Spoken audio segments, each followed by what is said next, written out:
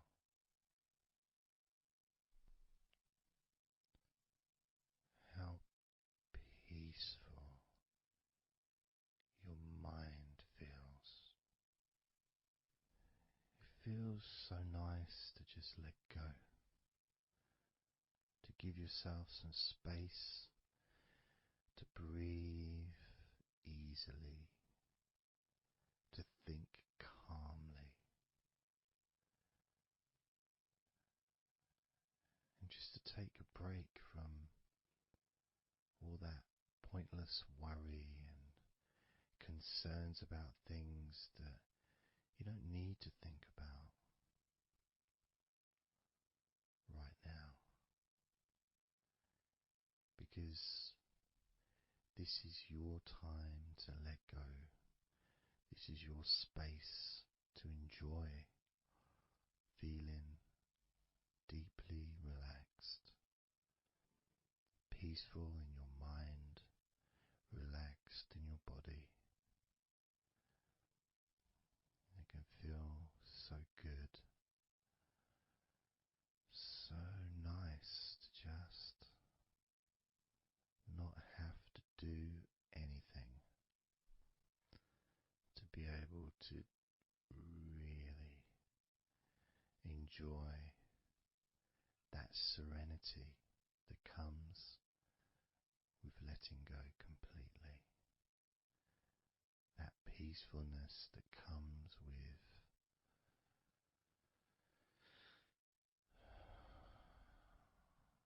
being in this peaceful space. And you can keep this sense of calmness for as long as you choose.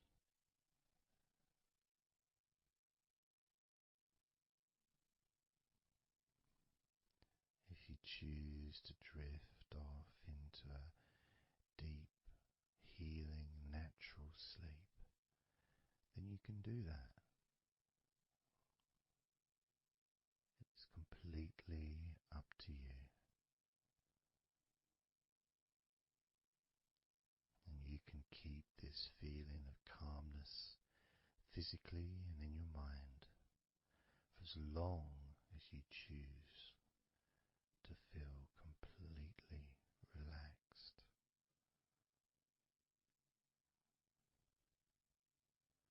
Completely relaxed. And I'd like you to make up your mind that you're going to relax.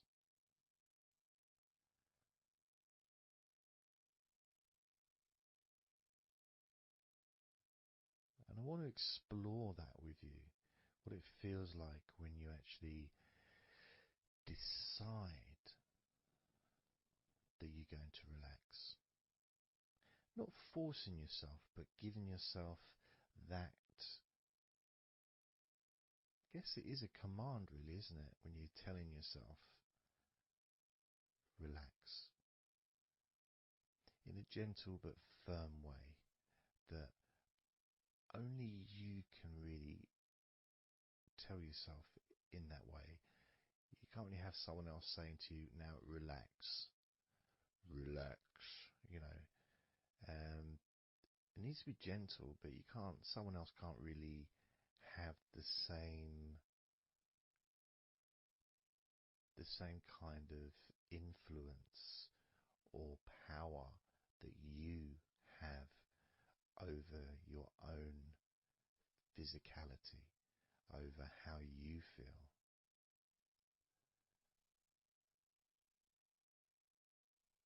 Because when you say it to yourself, it means more. It's personal, and your brain and your unconscious mind and your body listens to what you say. So, for example, we'll test it out. We'll do a little test, a few little tests along the way, and you can get more of an idea of the force the positive force that you can have in creating a sense of comfort and relaxation in your body and your mind quite quickly, just by you telling yourself to relax. So I'm going to start by, let's focus on your hands. So focus on your hands and just tell your hands to relax. So just say relax as you focus on your hands. You could say, my hands are relaxed, or I want my hands to relax. But I think if you actually do it directly, by focusing and imagining that your hands can hear what you're saying, like they've got little ears, which is a bit weird. So talking to your hands and just say, relax.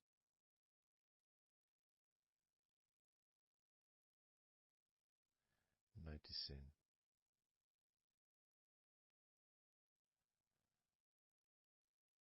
how your hands start to relax.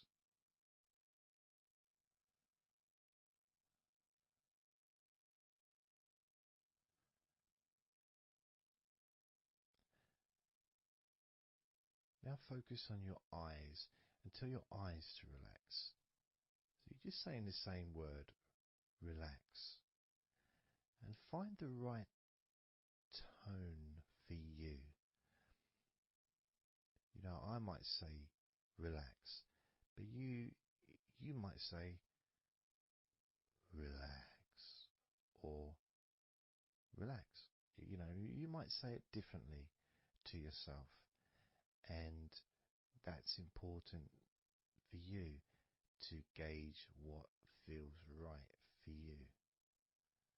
So just tell your eyes to relax whilst focusing on your eyes, your eyelids, the muscles around your eyes, your eyebrows, and just tell your eyes directly, relax now.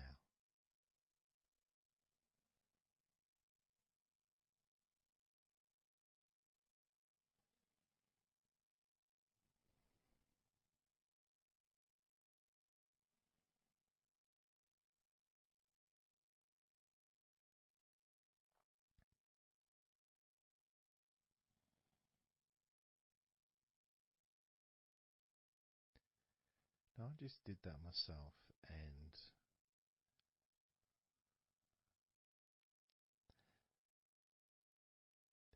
sometimes you may feel that you need a bit more time for the different parts to relax, because I start talking again and maybe that part hasn't relaxed fully.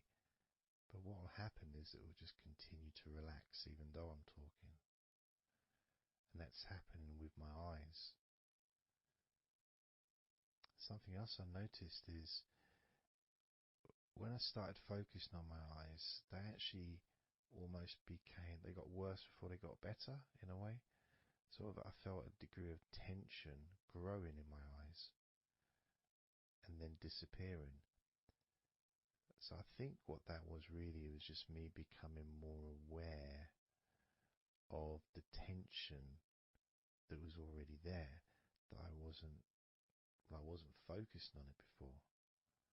So I wasn't really acknowledging it or really conscious to those feelings.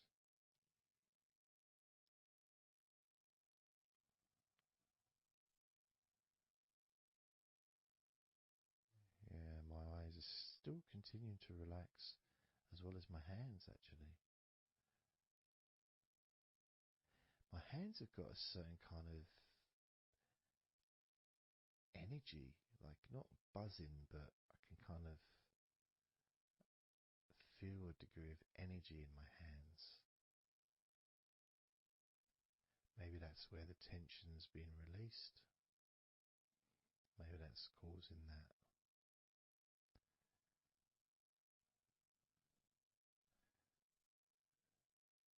next part, I think we should focus on the back of the neck.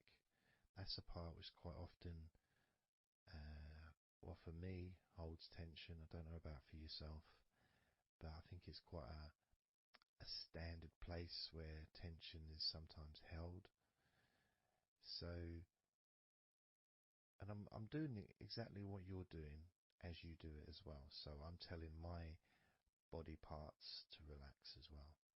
So if you tell your neck, the back of your neck, focus on the back of your neck and just say, relax, in your own words, in your own tone, in your own voice. You can say out loud or you can just say it to yourself internally. But you're focusing and you're saying it literally to the back of your neck, as if the back of your neck can actually hear what you're saying. So do that now. Just say relax to the back of your neck, and I'll do the same.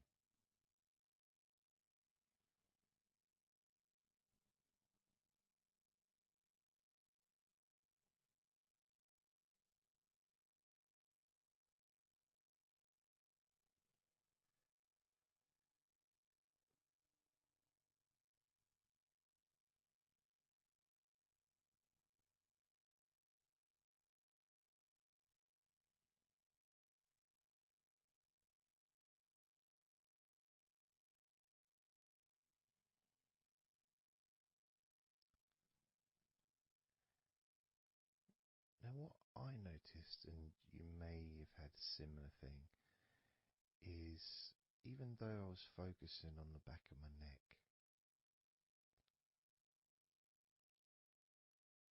other parts started to,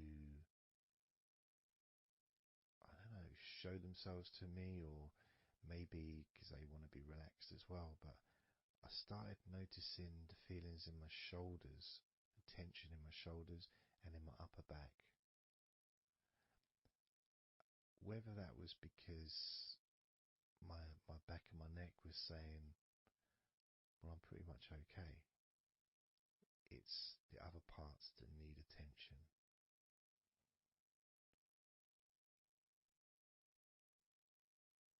But my back of my neck is still relaxing. But I just became more aware of other parts that needed attention.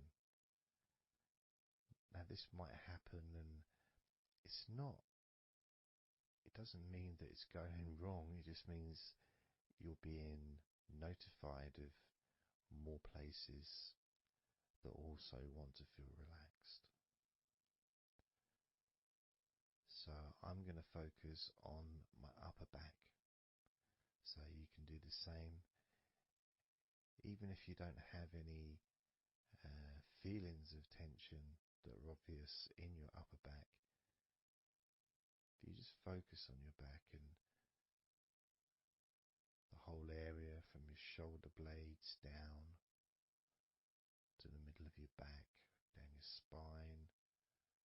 I mean, with me, it's more the shoulder blades that are more, yeah, that's the parts that are really sort of giving me the nod that it needs relaxing. So I'm just going to ask that part to relax. And you can do the same now.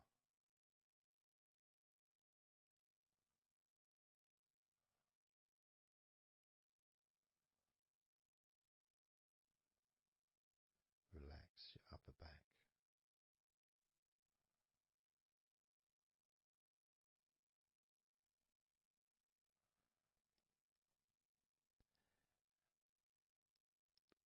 Something strange happened there, and this often happens. I've been doing this for 16 years or something, and often, I don't know why I'm surprised, but amazed really that there can be a feeling. So when I was focusing on the back of my neck, my upper back was starting to feel quite stressed and in need of attention. As soon as I started talking to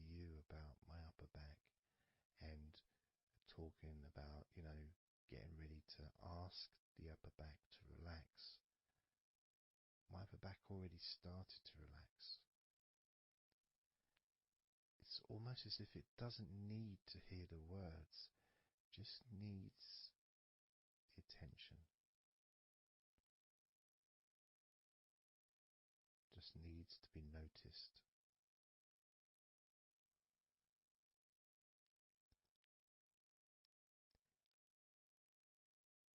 That is something that often happens in this type of situation, is when you start to relax a couple of parts of your body, as we've done with our hands, our eyes and our eyelids, and now back of the neck, top of the back, upper back. The rest of the body seems to just take notice and decide in its own way to start relaxing. Other parts of your body start to just become looser. I suppose it's kind of like a bit of an avalanche, you know. The little ball starts rolling, and before you know it, the whole of your body is completely relaxed and calm.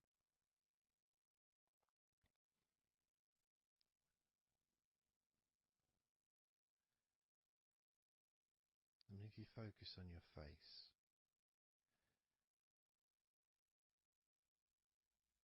you focus on your eyes, your eyelids, your eyebrows, and the muscles around your eyes. Maybe you start to notice that your forehead is more relaxed than it was. Maybe your face is more relaxed. I would say my entire face is a lot more relaxed than it was.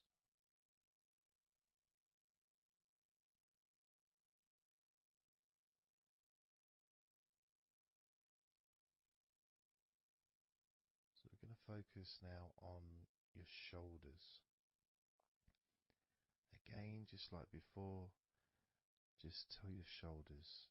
I mean, you can do them individually. You can do right shoulder, left shoulder. I just generally do both at the same time. And just tell your shoulders as you focus on them in your mind. Focus on how they feel. Maybe you can see them in your mind's eye. And just tell your shoulders to relax.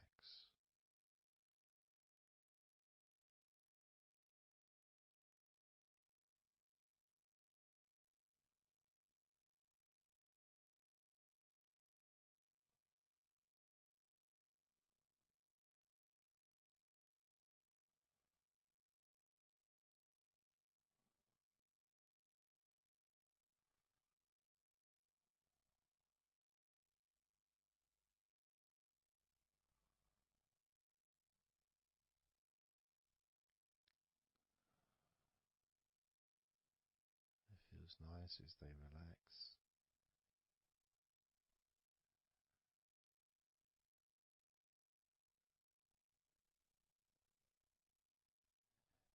But I do notice, probably especially with my back, is the connection between the different parts. The back, the shoulders, the neck.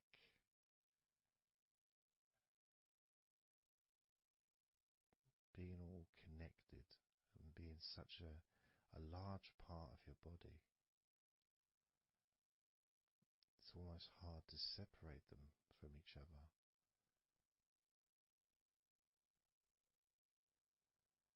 I mean, my lower back has started to relax on its own.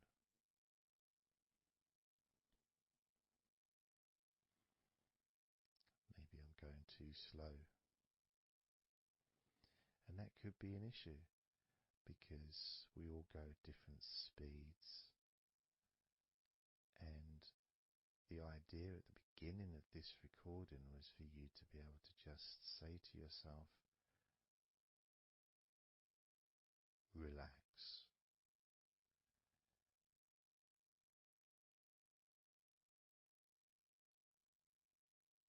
Without focusing on any particular part of your body. Because when you know that telling your hands to relax and your hands relax, you tell your eyelids and your eyes, the muscles around your eyes and your eyebrows to relax, and they relax.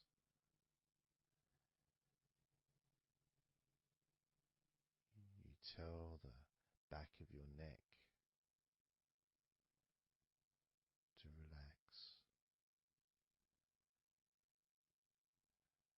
and it relaxes.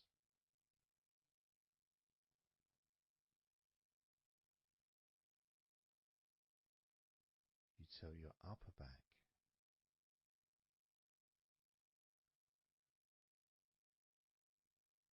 to relax,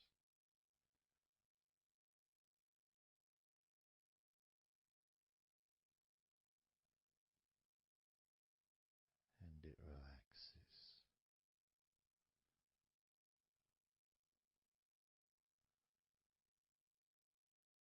You tell your shoulders to relax,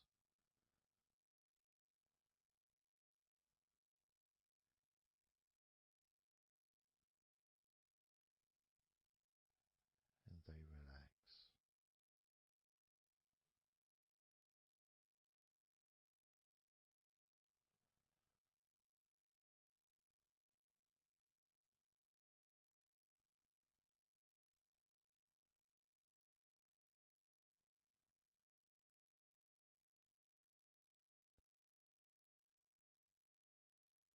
And when you told your hands to relax, they relaxed and they continued to relax.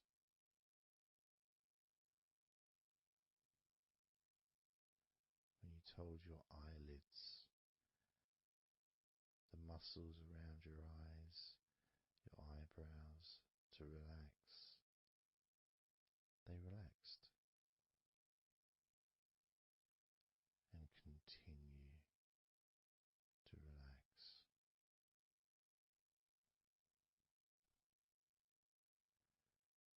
When you told the back of your neck, focus on the back of your neck, and told it to relax.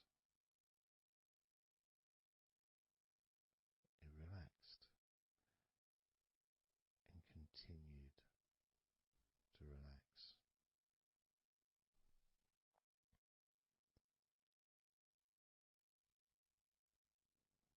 When you told your upper back to relax, it relaxed and continued to relax.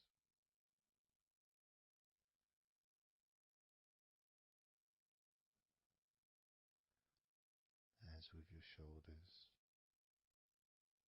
you told your shoulders to relax, and your shoulders relaxed and continued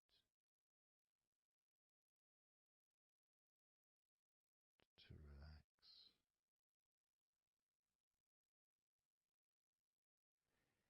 And it's not just that, it's that the rest of your body has also been listening, and that relaxation's been spreading. So from your eyes, the relaxation spread to your forehead, around your face, into your skin, into your jaw.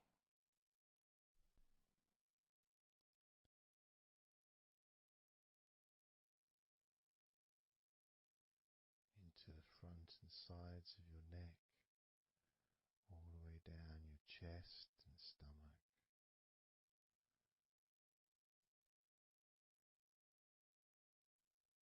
Your relaxed hands and shoulders meet up through your arms, relaxing. Your forearms, your upper arms, your elbows, your wrists, letting go.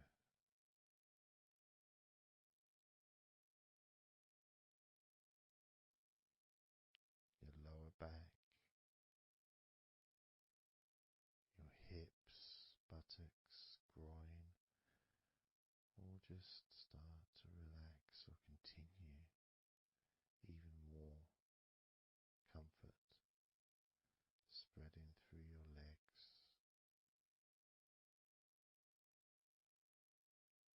all the way down to your ankles, the tops of your feet, the sides of your feet, and the bottoms of your feet. Relaxing into your toes, each toe relaxing, calm, loose.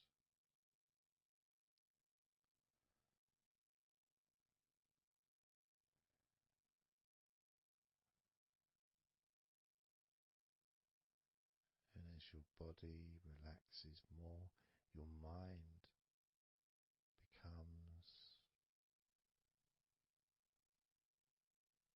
slower,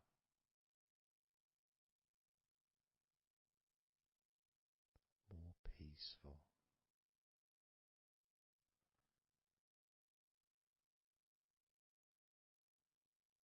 to the point where if you choose to fall asleep,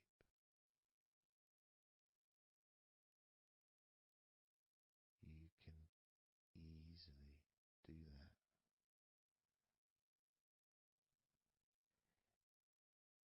Easily drift away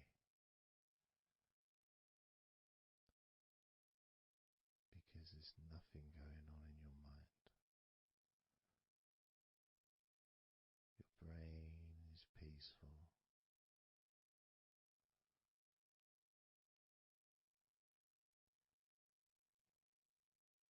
Your body continues to relax.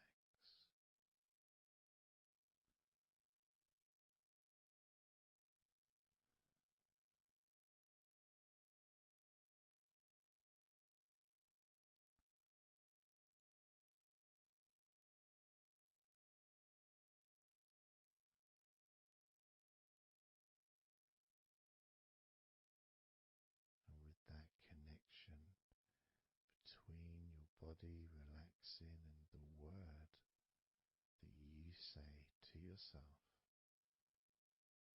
relax,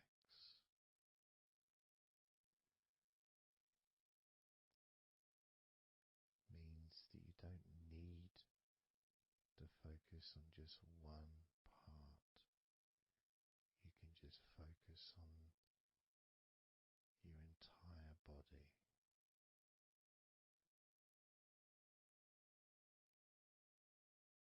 Saying the powerful word, relax.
17.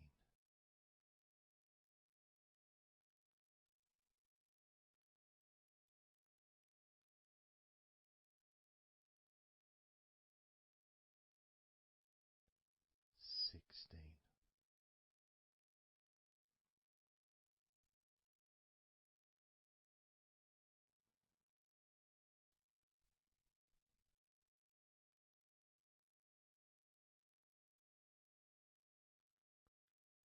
15.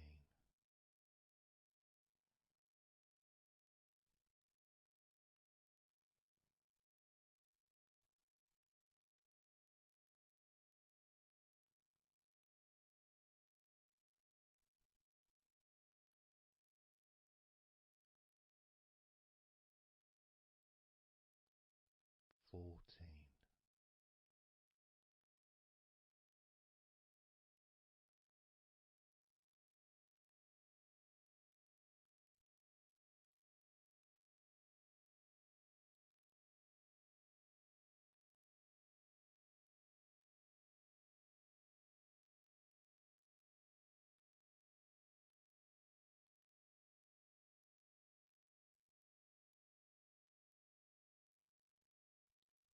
13.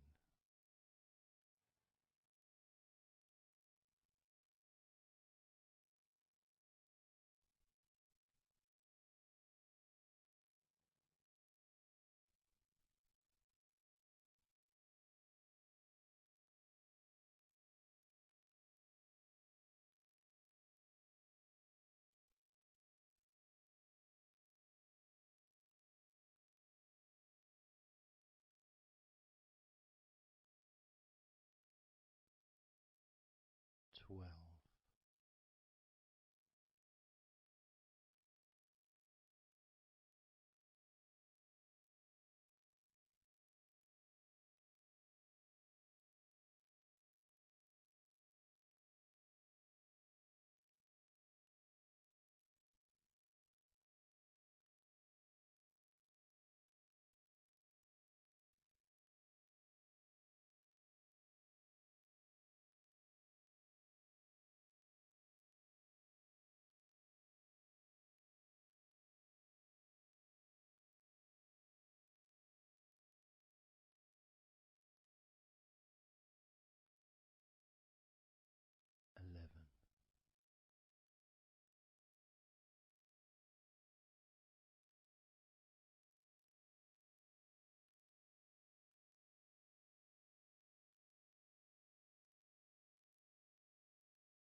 So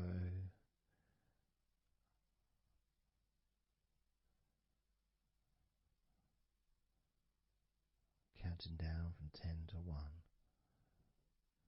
10, 9, 8, 7, 6, 5, 4, 3, 2, 1.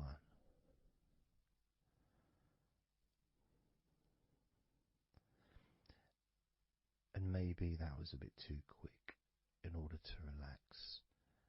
Maybe it's a bit too fast for you to notice the calming of your body.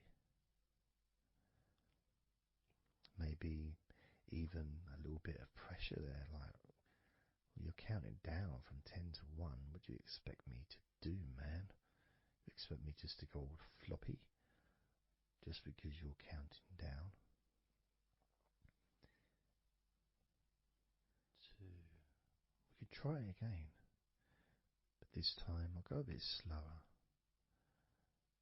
This time, as you focus on the whole of your body before we focus on your legs, just notice how your body does start to feel more relaxed with every number that I count down. 10,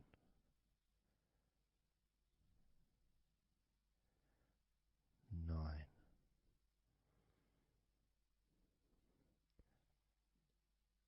8,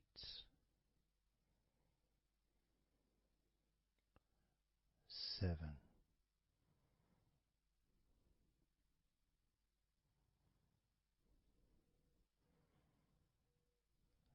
6,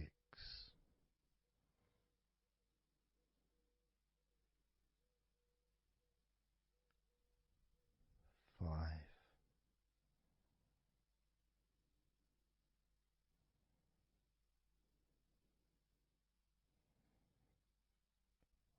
4,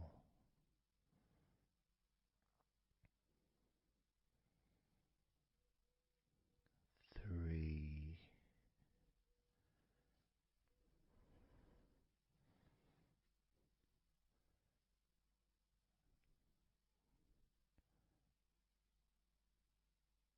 2,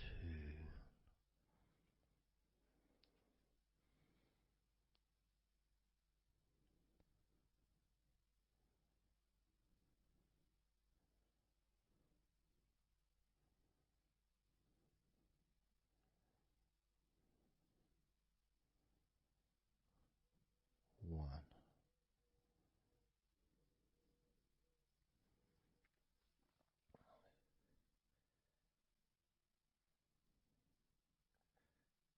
And just notice how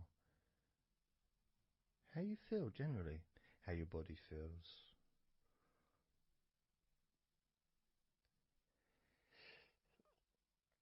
It's not necessarily even about counting down from 10 to 1. It's that space that you have, that Your body, space between the muscles, being relaxed, active physically or mentally to just calmer, sitting or lying down, just being there, not doing anything, not saying anything, not needing to think about anything. So it opens up a space, a bit of a space, a gap. each number. And every time you hear that word, And the more I count down from 10 to 1, the bigger that gap becomes. So there's that gap of calmness, of comfort, relaxation.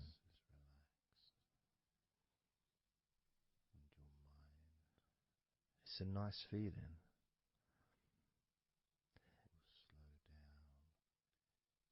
And it moves those stresses or discomforts physically or emotionally, moves them away.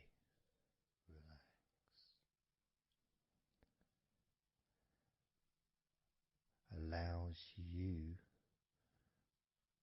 to just slow down. So I'm going to count again from 10 down to 1 and notice that gap widening. The gap. And as it widens, it's almost like the stress and attention falls into the gap.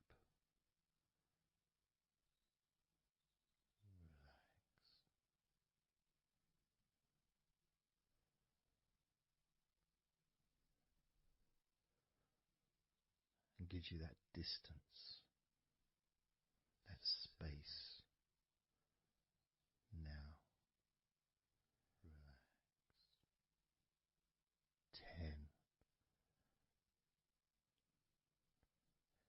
9, 6, 8,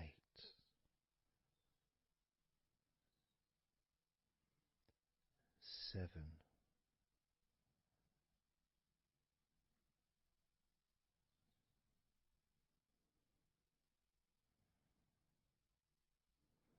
6,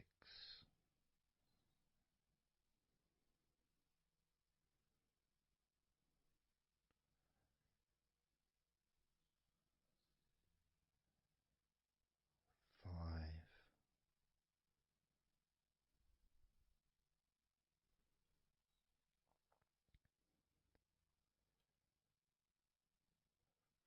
4,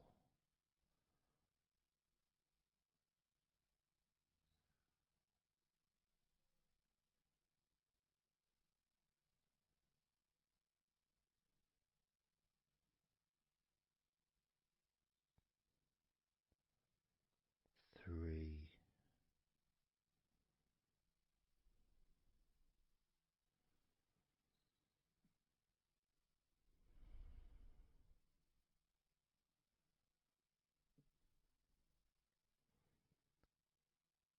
2,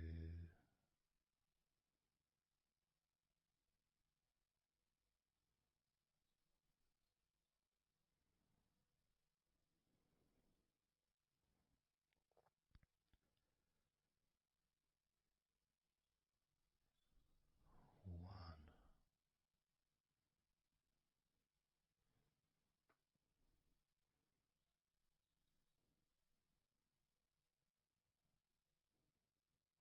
How does your body feel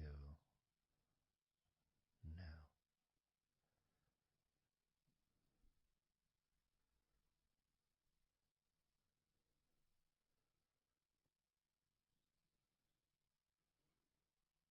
Can you notice that you're feeling calmer?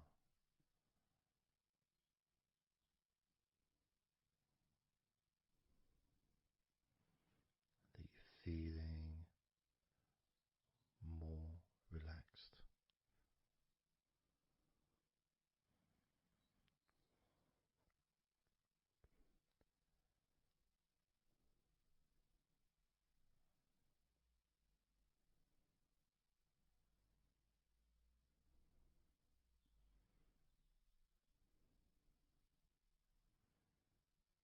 As we now focus on your legs, just your legs.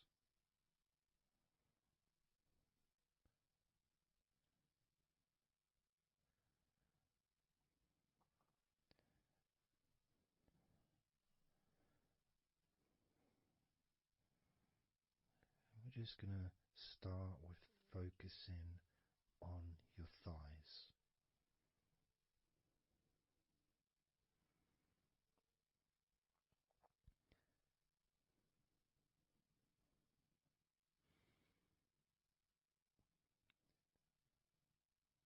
course, it's not the most exciting thing to be doing.